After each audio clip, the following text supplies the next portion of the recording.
બહેનો અને યુવાન દોસ્તો, આપ સૌને મારા જય ભગવાન.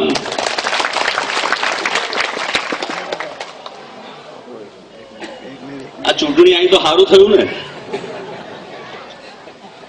આ બહુ દાડાથી ભાજપનું રાજ આપણે જોયું, ગુજરાતમાં જોયું અને દેશમાં જોયું.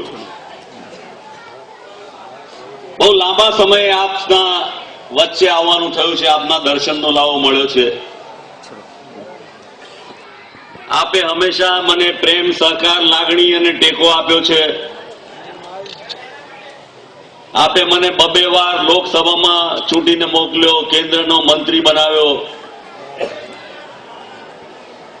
અને આપના આશીર્વાદના કારણે સોનિયાજીને એમ થયું કે આ વખતે કોંગ્રેસનું સંચાલન, સંકલન અને પ્રમુખ પદ આપવાનું હોય તો આણંદ જિલ્લાના ભરતભાઈ સોલંકીને આપવું જોઈએ. આપના આશીર્વાદથી આ નિર્ણય એમણે કર્યો.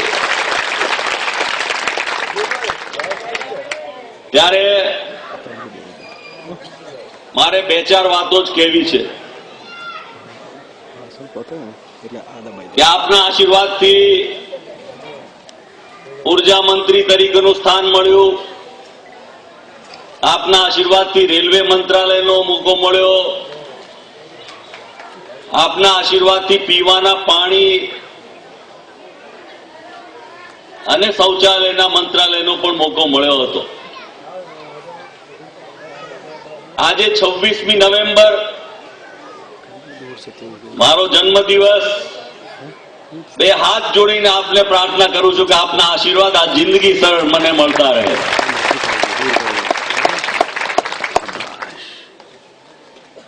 26મી નવેમ્બર એટલે સંવિધાનનો દિવસ. સંવિધાનનો દિવસ એટલે કે બંધારણનો દિવસ.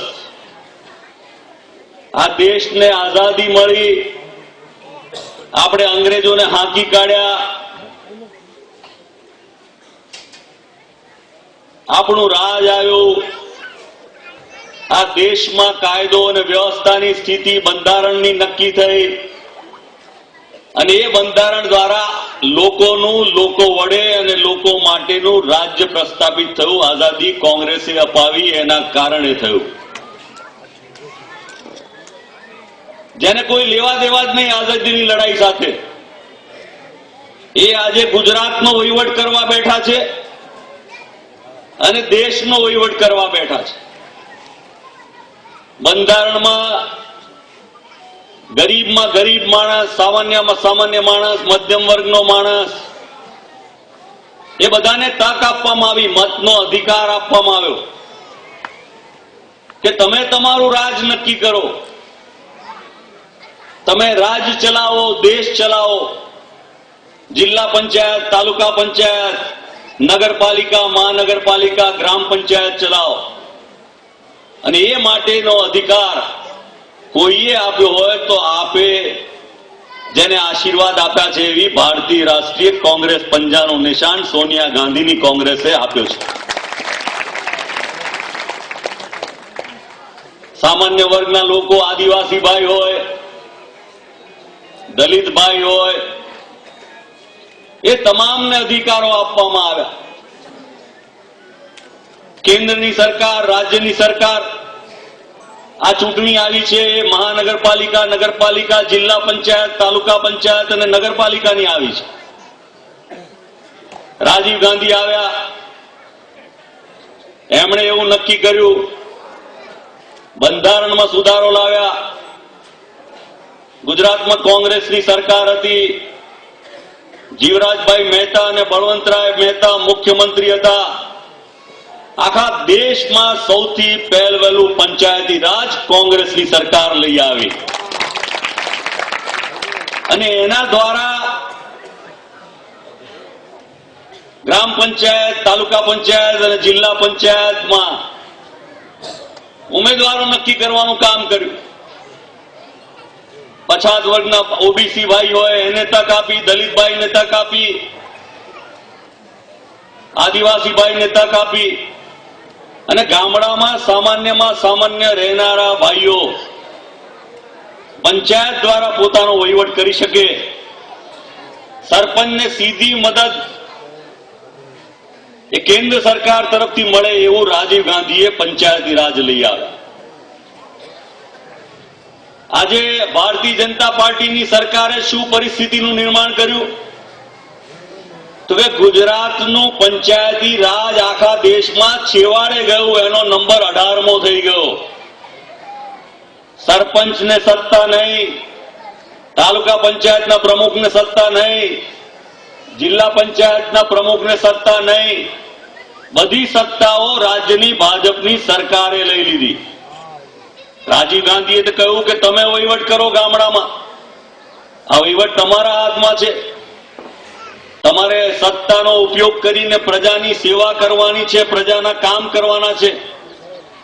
ત્યારે આ રાજ્યની ભાજપની સરકારે નક્કી કર્યું કે ગામડામાં ગટરની વ્યવસ્થા કરવાની હોય અને એનો કોન્ટ્રાક્ટ આપવાનો હોય તો પેલા મંત્રી ગાંધીનગરમાં બેઠામાં ભાજપ વાળા નક્કી કરે કે આ ગટરનો કોન્ટ્રાક્ટ કોને આલવાનો છે. એવો સમય આવ્યો છે.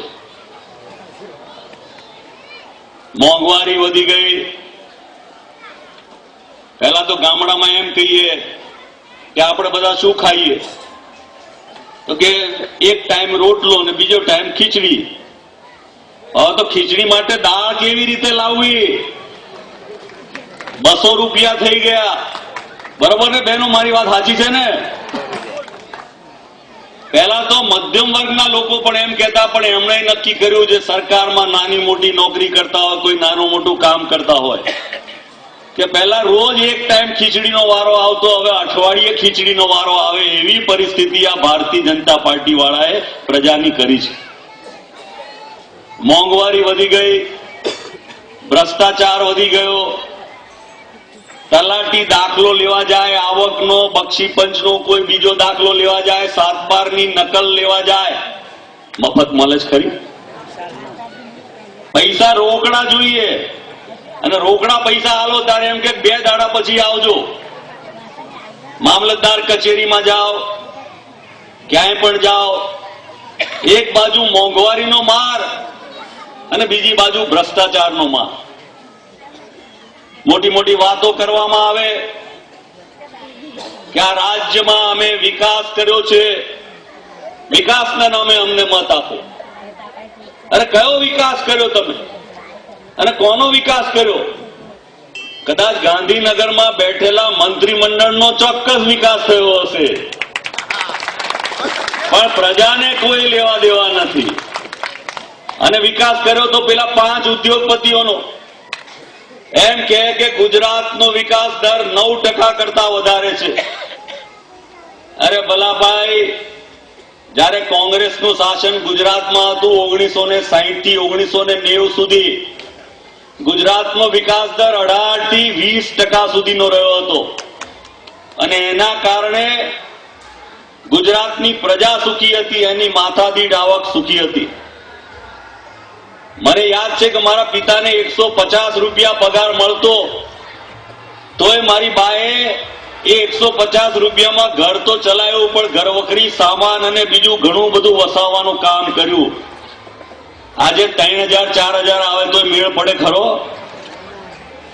આ મોંઘવારીએ માજા મૂકી દીધી. વિકાસને નામે મત માંગે. આ ગુજરાતના રસ્તાઓ અમે કર્યા, આ 24 કલાક વીજળી અમે આપીએ છીએ, પીવાનું પાણી અમે આપીએ છીએ.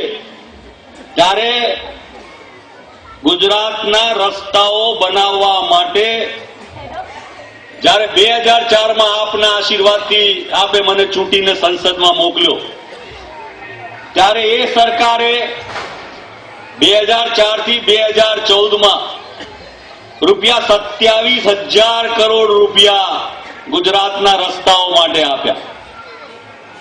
વીજળીની વાત કરીએ, 24 કલાક વીજળી આપવાની વાત કરે તો એ વીજળીમાં 50,000 કરોડ રૂપિયા કેન્દ્રની કોંગ્રેસની સરકારે આપ્યા હતા. ત્યારે આપણે બધા સમજદાર છીએ, આપણે બધા સારી રીતે સમજીએ છીએ કે આ ગુજરાતમાં વિકાસનો લાભ મુઠ્ઠીભર લોકોને મળે છે. ત્યારે આ મોંઘવારીમાં તાલુકા પંચાયત, જિલ્લા પંચાયત, પેટલાદની નગરપાલિકા એ આપણા આણંદની નગરપાલિકા હોય, બોરસદની નગરપાલિકા હોય, એ તમામમાં આપના આશીર્વાદ મળે. અને આપ જાણો છો એમ બંધારણમાં જે નક્કી કર્યું, પેલા ટાટાને નેનો બનાવવા માટે, પેલા ઉદ્યોગપતિને ફેક્ટરી માટે 20,000 કરોડ રૂપિયા, 33,000 કરોડ રૂપિયા, પેલા જનરલ મોટર્સને મોટી સખાવત, અને એમ કહે કે ગેસ મળે, ગેસ મળે, એ ગેસ માટે 30,000 કરોડ રૂપિયા. આ તો સમાજના તમામ વર્ગના લોકો ત્રાસીમામ થઈ ગયા છે. સરકારની તિજોરીના 55,000 કરોડ રૂપિયાના મૂડી રોકાણ સામે અડધો ટકો પણ પાછો આવતો નથી. અને કોઈ યુવાનો નોકરી માટે લોન લેવા જાય તો કોઈને લોન મળતી નથી. ટીવીમાં મોટી મોટી જાહેરાતો આપવામાં આવે કે યુવાનોને આટલી બધી નોકરીઓ મળી ગઈ, આટલા બધા ઉદ્યોગોના એમઓયુ થયા લાખો કરોડો રૂપિયાના. તો ગુજરાતના 15 લાખ યુવાનો શાને માટે બેકાર છે? ગરીબ વર્ગની વાત લઈએ, બક્ષી પંચની વાત લઈએ, દલિત ભાઈઓની વાત લઈએ, આદિવાસી ભાઈઓની વાત લઈએ, એમને તો અન્યાય કર્યો જ. પણ હમણાં તો એવો સમય આવ્યો કે જે સમાજે એમને ટેકો આપ્યો, જે સમાજે 1,30,000 કરોડ રૂપિયાનો ટેક્સ ભર્યો મધ્યમ વર્ગે ગુજરાતના, એમને ખોબે ખોબે મત આપ્યા અને 500 કરોડ રૂપિયા જેટલું ચૂંટણી ફંડ આપ્યું, અને તેમ છતાં એમને શું વારો આવ્યો? તો એમને લાઠી ને દંડા મારવાનું કામ આ ભારતીય જનતા પાર્ટીએ કર્યું છે. ત્યારે આપણે ઓળખી જવું જોઈએ કે જો એમણે જેને ટેકો આપ્યો, એમને ના છોડ્યા, એમને આ રીતે જુલમ કર્યો, ત્રાસ કર્યો, તો સામાન્ય વર્ગના લોકોની શું પરિસ્થિતિ થાય? જિલ્લા તાલુકા પંચાયતમાં આપે કોંગ્રેસનો વહીવટ જોયો છે, આપે કામ કરનાર લોકોને જોયા છે, અને આપે નિરંજનભાઈને પણ કામ કરતા જોયા છે. ત્યારે બહુ લાંબી વાત નહીં કરતા હું તો આપને વિનંતી કરવા આવ્યો છું કે આપના ઉમેદવાર બેન વિજ્ઞાત્રીબેન, તાલુકા પંચાયતના ઉમેદવાર ભાઈ મહેન્દ્રભાઈ, ભાઈ હિતુભાઈ પરમાર, ભાઈ દિનેશભાઈ અને બેન મુમતાઝબેનને આપ જંગી બહુમતીથી જીતાડશો. બહુ લાંબી વાત નહીં કરતા આગળ જવાનું છે. આપને ફરીથી હું આ પ્રાર્થના કરું છું કે આપ સૌના આશીર્વાદ મારા જન્મદિવસે મળતા રહે, કોંગ્રેસને મળતા રહે, એ જ પ્રાર્થના સાથે આપ સૌનો ધન્યવાદ. જય હિન્દ, જય જય ગરવી ગુજરાત. આપ સૌ બેસો. આજે સાહેબનો જન્મદિવસ છે એટલે કેક કાપી પડે, તો કેક સેરેમની રાખીશું. સૌની લાગણી અને માગણીને માન આપી રહ્યા છે સાહેબ. તમે કેક લાયા છો પણ બધાને કેમ નહીં ખવડાવશો? નાસ્તાની વ્યવસ્થા કરી સાહેબ. એટલે કેક લોકોને આપજો. સાહેબની સાથે દિનેશભાઈ પૂર્વ પ્રમુખ અને તાલુકા અને જિલ્લા પંચાયતના ઉમેદવારો સાહેબની સાથે સહકાર આપશે કેક કાપવામાં. અને માન્ય ધારાસભ્ય શ્રી નિરેન્દ્રભાઈ પટેલ સાહેબ પણ સાહેબને સહકાર આપશે. કોંગ્રેસ સમિતિના અધ્યક્ષ કાંતિભાઈ સોઢા પરમાર સાહેબ, પૂર્વ પ્રમુખ શ્રી, આપણે સૌ આપણા નેતા જન્મદિવસ કેક કાપીને